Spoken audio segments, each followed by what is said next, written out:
What's up everyone, this is the Raving Roman coming at you with another video. On today's topic, I'm going to be talking about Warframe's latest update, the Deadlock Protocol. Here I'll be discussing about the remastered Corpus ship maps, the reworked Jackal boss fight, the Void Pocket or Protea Purgatory, and the quest story additions. Now, I cannot per se talk about the new weapons or the new Warframe Protea, or Protea? I'm not sure how to pronounce it. For RNG is just not on my side today, or the past couple of weeks. I'll discuss about that some.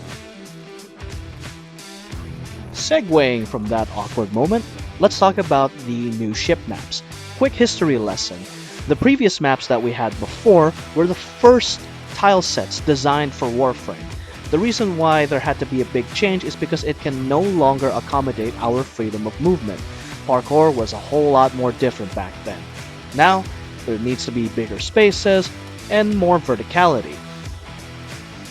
Now, apart from the overall look, I'll get to that in a sec, I want to discuss about the music and the ambience.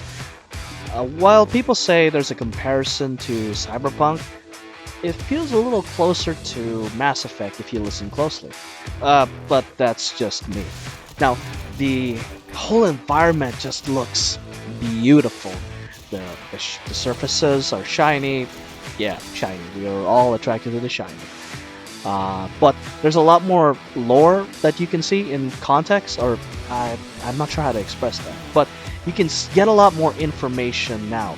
If you look at one of the rooms, there seems to be some kind of docking bay. You'll see it in the video in a while. But when you stand on it, you get to see some Corpus fighters, and I think these will be coming in the next Railjack update when the Corpus finally fly in. I just really like the overall look. We're on a big capital ship, things are busy, a little more robotics involved instead of flat surfaces. It really brings out the characteristics of the Corpus. Next up, we have the reworked Jackal boss fight. Now, I gotta say, whoa. I mean, that is quite a spectacle. I've praised the Ropalist boss fight for how beautiful it looks, and I think that's what a boss fight should be. You know, it's a visual treat with a lot of explosions, a lot of things breaking, and definitely a lot of stabbing. It looks like, but that's what makes you feel good when you defeat a boss, because they look larger than life, and you just took that down. So congratulations on redesigning the Jackal boss fight. The animation's beautiful, the visuals are beautiful. I especially like that Corpus glyph thing that shows up as the Jackal is being wheeled out. You're gonna see that in the video a little bit. Speaking of spectacles, next up is the Void Pocket, or the Protea Purgatory. Protea Purgatory? I don't know what the official name is, but I kind of like that. So it's basically a minigame mode with a time attack, and I really like that actually. Yeah, you have to pick up something called the Granum Crown. These are basically coins. Whenever you're in a Corpus ship map, give it a few minutes, some dweeb carrying the coin will start talking, and just go ahead and kill him and take that sweet coin. You could use it to free some Solaris members that you might find throughout the map that are just being detained. So if you want some quick standing, it's not really the fastest way to get some standing with Solaris, but it is there for those who want to use it for that. But back to the Void Pocket. Corpus Ghosts. You're essentially fighting Corpus Ghosts, floating around and blasting beams at you. Who comes up with that? That is really awesome. And just the design of the level, where it looks like it's a broken space where time is going backwards, because if you look closely, the meteors are moving backwards. That is pretty cool. And I think it's a pretty fun way to farm some items. Basically a time attack. If you complete the goal, you get more items. More items means more chances to get whatever you're looking for. So, yeah, definitely things like this, like where it's not about making you grind for hours on end. At least you get a lot of stuff on the way out. Now, the biggest things that the update brings in my mind are the quest, the story, and the lore. Now, for those who are spoiler sensitive or just don't like talking about these things, turn back now. You've got about 3 seconds. 1, 2, 3. At the beginning of the quest, Nef Anyo mentions 7 votes for, 7 votes against. This sounds like to me there's a total of 14 Corpus board members that control the entire faction. We know that one of them is Fraud Beck, well, at least for those who have been playing Warframe for a while. Now, this makes me curious on who the other 13 are and if they will play a significant role in the future. Now, that aside, the star of this quest is a new character called Parvus Granin. And I like this character a lot.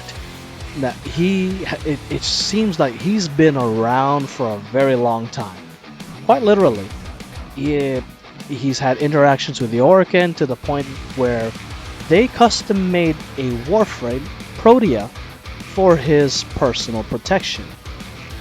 How scary do you have to be to get the vain and possibly narcissistic, well, actually, I'm pretty sure they're quite narcissistic, Orokin, to cut a deal with you and to create a legendary war machine to be your bodyguard? You gotta think about that a little bit.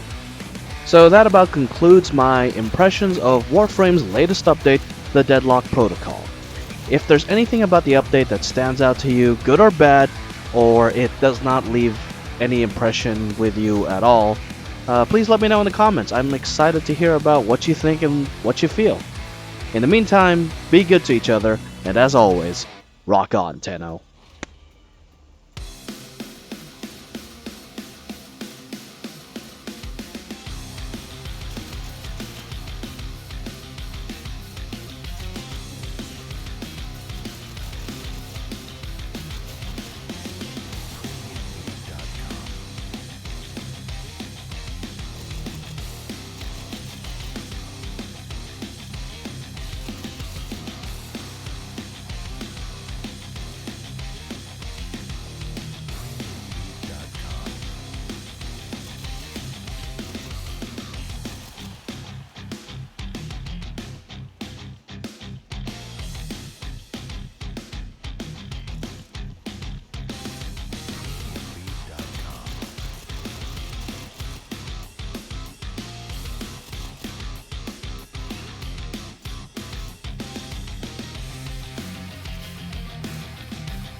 If you enjoyed the video, Tenno, please give us a thumbs up.